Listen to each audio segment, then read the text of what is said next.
ನಿನ್ನೆ ಈಗ big boss ಶೋನ ಬಂದ್ ಮಾಡ್ತಿದ್ರು ಸರ್, ಶಾಲೆಗಳಿಗೆ ಸ್ಟುಡಿಯೋಗೆ ಬೀಗ ಹಾಕಿದ್ರು. ಮತ್ತೊಂದ್ ಕಡೆ ಜಿಲ್ಲಾಧಿಕಾರಿಗಳು ಹೋಗಿ ರಾತ್ರೋರಾತ್ರಿ ಅದನ್ನ ಓಪನ್ ಮಾಡ್ತಾರೆ. ಈ ಕಡೆ ನಮ್ಗೆ ಯಾರು ಸಂಪರ್ಕನೇ ಮಾಡಿಲ್ಲ, ಜಿಲ್ಲಾಧಿಕಾರಿಗಳಿಗೆ ಅಧಿಕಾರ ಇಲ್ಲ ಓಪನ್ ಮಾಡ್ತಕ್ಕಂಥದ್ದು ಅಂತ ನರೇಂದ್ರ ಸ್ವಾಮಿ ನಿಮ್ಮ ಬಿಸಿಪಿ ಅಧ್ಯಕ್ಷರು ಹೇಳ್ತಾರೆ. ನಾನು ಮಾಧ್ಯಮಗಳ ಮುಖಾಂತರ ನೋಡಿದೆ.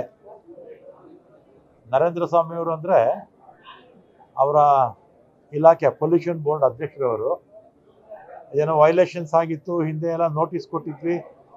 ಅವರು ನೋಟಿಸ್ ಕೊಟ್ಟಿದ್ರು ಕೂಡ ಸಮರ್ಪಕವಾಗಿ ಅಲ್ಲಿ ಪರಿಸರಕ್ಕೆ ಹಾನಿ ಆಗುವಂಥದ್ದನ್ನು ತಡೀತಿಲ್ಲ ಅಂಥೇಳಿ ಮುಚ್ಚಿದ್ರು. ಆಮೇಲೆ ಮತ್ತೆ ಇವತ್ತು ಬೆಳಿಗ್ಗೆ ಪೇಪರಲ್ಲಿ ನೋಡಿದೆ, ಶಿವಕುಮಾರ್ ಅವರು ಮತ್ತೆ ಅನುಮತಿ ಕೊಡಿ ಅಂತ ಹೇಳಿದ್ದಾರೆ ಅಂತ ನೋಡಿದೆ. ನನಗೆ ಇಷ್ಟೇ ಮಾಹಿತಿ ಗೊತ್ತಿರೋದು. ನಾನು ಯಾಕಂದರೆ ಊರಲ್ಲಿರಲಿಲ್ಲ. ನಿನ್ನೆ ಚನ್ನಗಿರಿಗೆ ಹೋಗಿದ್ದೆ, ಮೊನ್ನೆ ಇದಕ್ಕೆ ಹೋಗಿದ್ದೆ, ಬೆಳಗಾವಿಗೆ.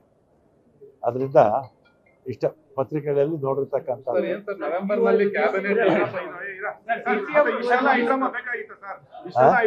ಮಾಡೋದು ಬೇಕಾಗಿತ್ತ? ಒಂದ್ ಕಡೆ ನೋಟಿಸ್ ಕೊಟ್ಟು ರೆಸ್ಪಾನ್ಸ್ ಇಲ್ಲ ಅಂತ ಬೀಗ ಹಾಕ್ತೀರಿ, ಮತ್ತೆ ರಾತ್ರೋರಾತ್ರಿ ಓಪನ್ ಮಾಡ್ತೀರಿ, ಇದೆಲ್ಲ ಪ್ರಚಾರಕ್ಕೆ ಮಾಡ್ತಿದ್ಯಾ ಸರ್ಕಾರ? ಈಗ ಒಂದ್ಸಲಿ ನೋಟಿಸ್ ಕೊಟ್ಟು ಮುಚ್ಚಿದ ಮೇಲೆ ಅವ್ರಿಗೆ ಅದನ್ನು ಸರ್ ಮಾಡ್ಕೊಳ್ಳೋವರೆಗೂ ತೆಗೆಯೋದಕ್ಕೆ ಅವಕಾಶ ಕೊಡಬಾರ್ದು.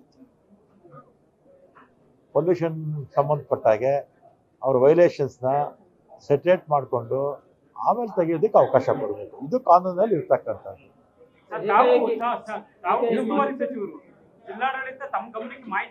ನಾನು ಊರಲ್ಲಿ ಇರಲಿಲ್ಲ.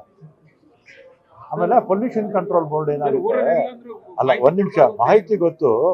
ಪೊಲ್ಯೂಷನ್ ಕಂಟ್ರೋಲ್ ಬೋರ್ಡು ಅದು ಯಾರ ಇದರಲ್ಲಿಲ್ಲ, ಅದೊಂದು ಸ್ವಾಯತ್ತ ಸಂಸ್ಥೆ. ಅವ್ರ ಕೆಲಸ ಅವ್ರು ಮಾಡ್ತಾ ಇರ್ತಾರೆ, ಅದಕ್ಕೆ ನಾವು ಅಡ್ಡಿ ಮಾಡಕ್ ಹೋಗ್ಬಾರ್ದು.